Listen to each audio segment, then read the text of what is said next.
akkana subscribe, like, share gochuun na jajjabeessaa isiniin jedha. Warroonni viidiyoo kana jaallattan immoo viidiyoo biraatiinis walitti deebina. Kuni kabajamtootaa fi hordoftoota kiyyaa akkam jirtu nagaa fayyaa keessanii? Ani nagaa kooti galata waaqayyoo. Baga nagaa fayyaa keessan taatan baga jiraattan isiniin jechuun jaalladha.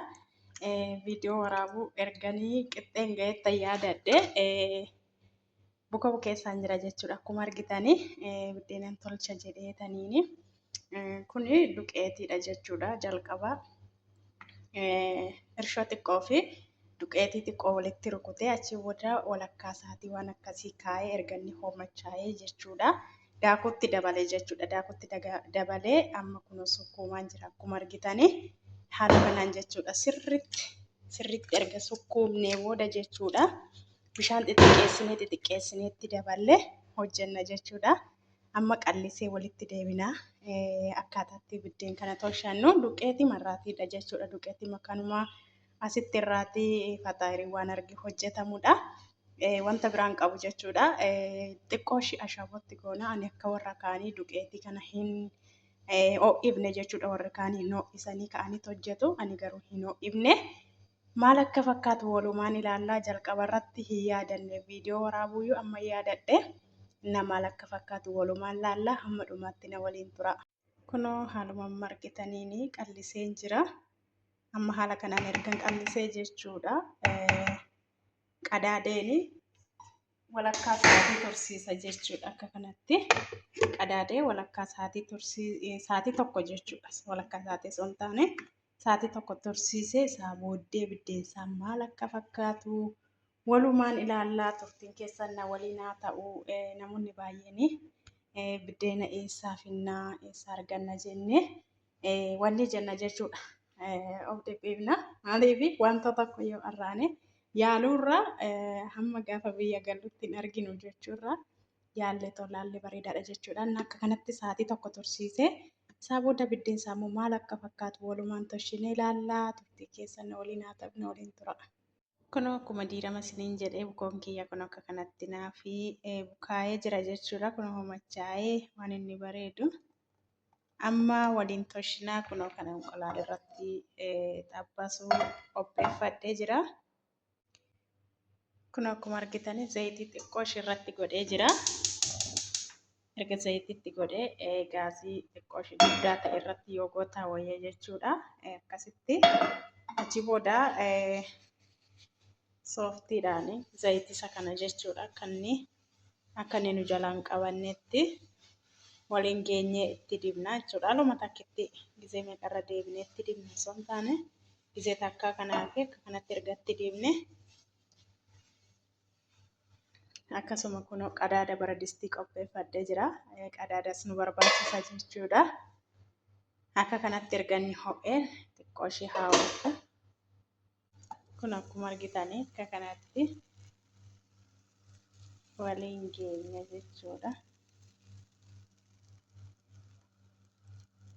Kun akkuma argitanii akka inni itti bareedu biddeen isaayi.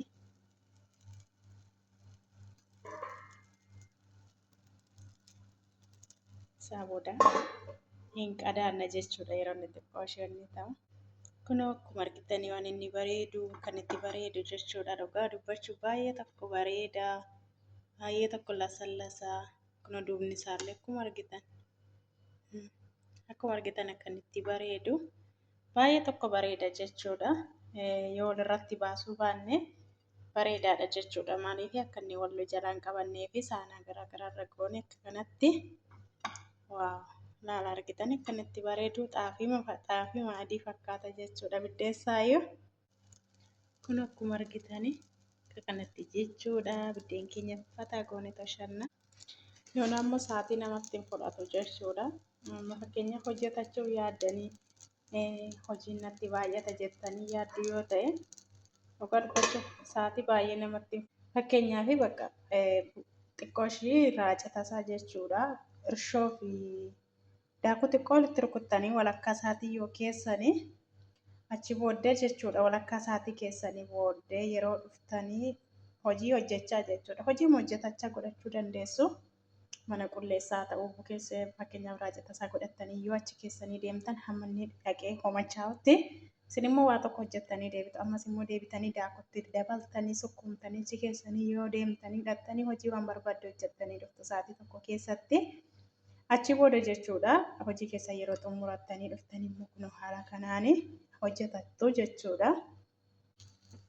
Achi booda jechuudha hojii keessan hojjetachaa haala kanaan biddeen keessanis toshattanii misaa keessan immoo nyaachuu dandeessu jechuudha. Kun akkuma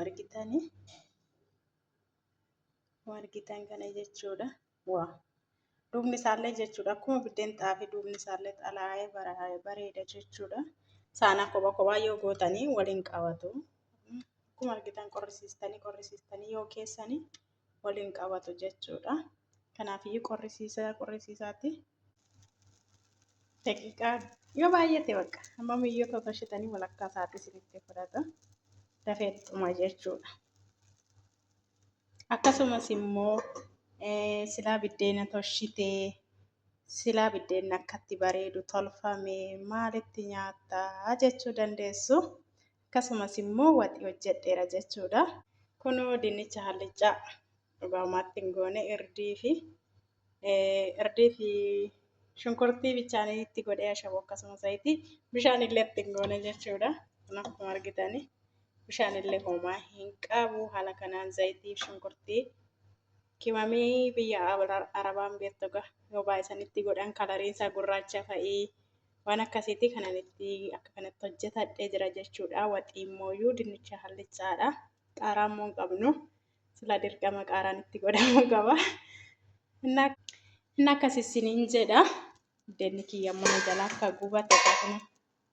Ani viidiyoo gidduutti dhaabeetanii kan isinii waraabaa jiru. Maaliif hammam toshuu guutummaa isaa isinii waraabaa jira osoo hin taane irraa dhadhaabeetaniin jechuudha. Gidduutti dhaabeen deebi'ee waraabaa jira malee guutummaa isaa isinii waraabaan jiru. Kanas isiniin jedha akka kanatti dhugaadha baay'ee tokko bareeda. Yeroo nyaattan illee fakkeenyaaf yoo ashabootti gootan yeroo nyaattan xiqqoo ashabootti gootu jechuudha. Akka nyaanni isaa namatti toluu fi akka kanatti hojjetadhaan isiniin jedha. Kunoo haaluma argitanii biddeen keenya toshannee xumuradhee jira. Haaluma kanaan jechuudha.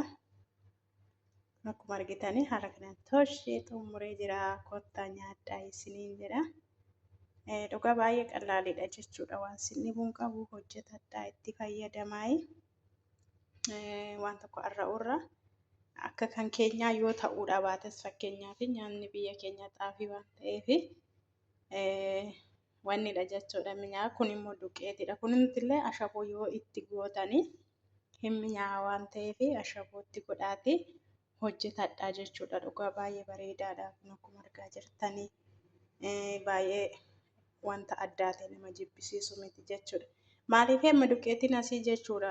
Duqeetii isa biyya keenyaa isaa wanni sana miti qamadiidha kun jechuudha. Qamadiidha malee duqeetiin jira miti kan adiin sun kan biyyatti wanni hojjennu daabboorraa hojjetamu kun isa kana miti jechuudha. Kuni daakunsa kan qamadiiti waan ta'eef biyyatti immoo qamadii nyaatama fakkeenyaaf baadiyyaa iddoo tokkotti qamadii matu nyaatama jechuudha. Biddeen isaa malee idduma hundumatti namni fakkeenya irra caalaatti namoota katamaatu xaafii nyaata malee qamadii biyya fakkeenyaaf garbuun baasuufaa garbuu qamadii waan akkasii walitti dabalanii nyaatu jechuudha. Namoonni tokko garbuun akkamitti nyaatama biddeen isaa jedhama. Garuu dhugaa dubbachuuf nyaanni filatamaan garbuudha jechuudha. Maaliif warroonni durii garbuu nyaatu dhadhaa nyaatu waan akkasiitiin umurii isaanii dheerata jechuudha. Garuu kan keenya ammaa kuni qamadii xaafii wantoota xaa'oodhaan hojjetamudha. Inni akkasii nyaanni duqeetiin kuni qamadiidha malee duqeetii adii sana miti jechuudha. Kanaafiyyuu akka kanatti hojjetadhaa itti fayyadamaan isiniin jedha. Kottaa nyaadhaa warroonni arraatan isiniin jedha. Haala kanaan hojjetadhaa itti fayyadama. Kunoo haala kanaan qopheeffannee achii booda hin nyaanna kottaa nyaadhaan isiniin jedha. Kunoo nyaachuufan jedha. Misaadha garuu sa'aatii baay'ee deemedha. sa'aatii misaattan qopheeffadhe jechuudha. Kunoo akkuma argitanii baay'ee bareedaa. Kottaa nyaadhaa haa nyaannullee isiniin jedha. Hordoftootaa fi kabajamtoota kiyyaa kunoo dinnicharraan hojjetadhe nyaata dinnichaati kottaa haa nyaannu. Isiniinan jedhaa warroonni barbaadan immoo viidiyoo kana hanga dhumaatti ilaalaati hojjetadha. Akkasumas chaanala kana sabskiraayibii, laayikii, sheerii gochuun na jajjabeessaa isiniin jedhaa. Warroonni viidiyoo kana jaalattan immoo viidiyoo biraatiinis walitti deebinee waliin hojjenna. Kanaafiyyuu yaada qabdanii fi koomentii jalatti naaf kaa'aa isiniin jedhaa na jajjabeessaa. Maaliif numatu wal jabeeffata. Unumatu wal guddifata waan ta'eef kanaafiyyuu na jajjabeessaa isiniin jedha hordoftootaaf kabajamtoota kiyyaa. Innaa viidiyoon guyyaa har'aaf qabadhee dhufee kana fakkaataa haa nyaannu isiniin jedhee jira. Hanga viidiyoo biraatiin walitti deebinutti turtii gaarii naaf qabaadhaa.